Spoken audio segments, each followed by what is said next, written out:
سنیے میرے عزیزوں، نبی پاک صلی اللہ تعالیٰ علیہ وسلم کی محبت کے سلسلے میں مجھے حکم دیا گیا. میں مختصر گفتگو کروں گا، بہت دیر تک نہیں، کیونکہ مجھے وقت کا بھی پابند بنایا گیا ہے. اللہ کے نبی صلی اللہ تعالیٰ علیہ وسلم سے محبت یہ انسان کی فطرت میں ہونا چاہیے، اور محبت کسی سے ہوتی ہے تو اس کے آثار اس کے چہرے پر بھی ظاہر ہوتے ہیں، اس کی زندگی پر بھی ظاہر ہوتے ہیں. آدمی محبت میں جب مبتلا ہوتا ہے تو اس کی زندگی میں چینجنگ شروع ہو جاتی، تبدیلیاں آنے لگ جاتی ہیں. عام سی بات ہے، آپ دنیا میں بھی دیکھیں، ایک مجازی عشق و محبت میں جو بندہ پاگل ہونے لگتا ہے، کسی لیلا کے پیچھے ہے، کسی محبوبہ کے حسن کے پیچھے پڑ جاتا ہے، اس کی زندگی میں چینجنگ آ جاتی ہے. وہ سب کچھ چھوڑ چھاڑ کر کے پیچھے لگا رہتا ہے. کبھی کبھار ہم نے دیکھا کتنے مجنوں ایسے ہی بنے ہیں شعر و شاعری کرتے ہوئے. محبت یہ اگرچہ دنیاوی عشق ہے، دنیاوی محبت ہے، مجازی عشق ہے، لیکن جو کائنات کے آقا و مولا کی محبت میں فدا ہوتا ہے، پھر وہ سر چڑھ کر کے بولتا ہے جان ہے عشق مصطفیٰ، جان ہے عشق مصطفیٰ، روز فزوں کرے خدا، جس کو ہو درد کا مزہ ناز دوا اٹھائے کیوں. محبت کی ایک بات ہے میرے عزیزوں، جب تمہیں سچی محبت ہو جائے نا، یہ عام سی بات ہے تقریروں میں کہہ لینا یا کسی اور کو کہہ لینا کہ میں ان سے بہت محبت کرتا ہوں، یہ ایک الگ مسئلہ ہے. لیکن ریئل جو ہوتی ہے، جو ایک دم پیور جس کو کہتے ہیں، وہ محبت ہوتی ہے، تو پھر کائنات میں ہر جگہ اسے اپنے محبوب کا ہی حسن نظر آتا ہے. وہ اپنے محبوب کے علاوہ کسی چیز کا تذکرہ پسند بھی نہیں کرتا. ہم ایسے عاشقوں میں بریلی کے امام کو دیکھتے ہیں جنہوں نے اپنی زندگی حضور کی محبت میں فنا کر دی. ان کا حال تو یہ تھا، جس چیز کو دیکھتے اپنے نبی کو یاد کرتے. حضور پاک صلی اللہ تعالیٰ علیہ وسلم کی محبت، رچ بس جانا. محبت کی علامات میں آپ کو بتاتا ہوں.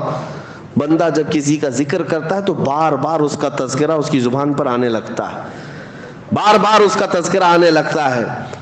میں آپ کے ذہن کو قریب کرنے کے لیے ایک بات کہتا ہوں. ایک بندہ مرید بننے کے لیے آیا ایک بزرگ کے پاس، کہا کہ مجھے مرید بنا دیجئے. کہا جانتے ہو مجھ کو؟ کہا پہلے سنا تھا، آپ بڑے بزرگ، آپ کے پیچھے چلوں گا. انہوں نے کہا میرا جو طریقہ ہے وہ یہ ہے کہ پیر سے بے انتہا محبت ہونی چاہیے. کہا میں محبت کرتا ہوں آپ سے، مرید کر لیجئے آپ. کہا ایسی نہیں، میں دیکھنا چاہتا ہوں. دیکھنے کے لیے انہوں نے ایک طریقہ کیا اپنایا، کہا ایک بھینس خرید کر کے اس کے حوالے کر دیا. کہا یہ بھینس لے جا، اس کو پال. کہا کیا کرنا ہے اس کو؟ کہا اتنا پالنا ہے اس کو، صبح نہلانا، دوپہر میں نہلانا، رات میں بھی نہلانا، 3 بار نہلانا. کھانا تم اپنے ہاتھ سے کھلانا اس بھینس کو، اور اس کے پورے بدن کو پوچھا مارتے رہنا، صفائی کرتے رہنا، اور اس کے ساتھ بیٹھ کر کے تھوڑی دیر باتیں بھی کرتے رہنا، اس سے دل لگا لینا. اس نے کہا آپ کا حکم ہے تو کرتا ہوں، ورنہ بھینس سے کیا کیا جائے، جانور ہی ہے نا. تو اس نے کہا ٹھیک ہے. بزرگ نے کہا 30-40 دن کے بعد آؤ. 8 دن کے بعد وہ آیا تو اس سے پوچھا کیا حال ہے؟ کہا ٹھیک ہوں. کہا بھینس کا کیا حال ہے؟ کہا وہ بھی ٹھیک ہے. پھر انہوں نے سوال کیا دن بھر کیسے گزارتے ہو؟ کہا اچھے سے گزارتا ہوں. بھینس وہ بھی اچھی ہے. کہا جاؤ 40 دن کے بعد ہم ملتے ہیں. 40 دن کے بعد آئے. اب آنے کے بعد اس بزرگ نے پوچھا کیا حال ہے؟ کہا میری بھینس کا حال بھی بہت اچھا ہے.